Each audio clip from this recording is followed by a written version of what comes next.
নমস্কার বন্ধুরা, আমি আবার চলে এসেছি নতুন একটা ভিডিও নিয়ে।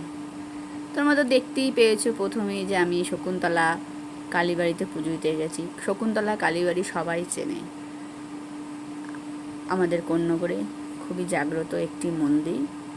অনেক দিনের একটা বহু ইচ্ছে সেদিন পূর্ণ হয়েছে এবং ইচ্ছে পূর্ণ করে পুজো টুজো দিয়ে এবার ডমিনোজের পাশ দিয়ে যাচ্ছি এবং ডমিনোজের পাশ দিয়ে যাচ্ছি।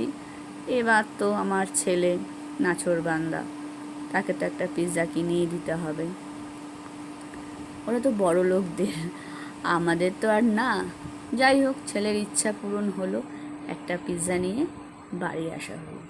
এই পিৎজার দাম এতটাই বেশি যে আমাদের সাধারণ মানুষদের পক্ষে পিৎজার খাওয়া সাধ্যের মধ্যে পড়ে না। তা হলো, বাচ্চা মানুষ বায়না করেছে, দিতে তো হবেই, এখন কিছু করার নেই, বাবার পকেট ফাঁকা করে হলেও দিতে হবে। যাই হোক, তাহলে আজ এই পর্যন্তই, আবার আবার দেখা হবে।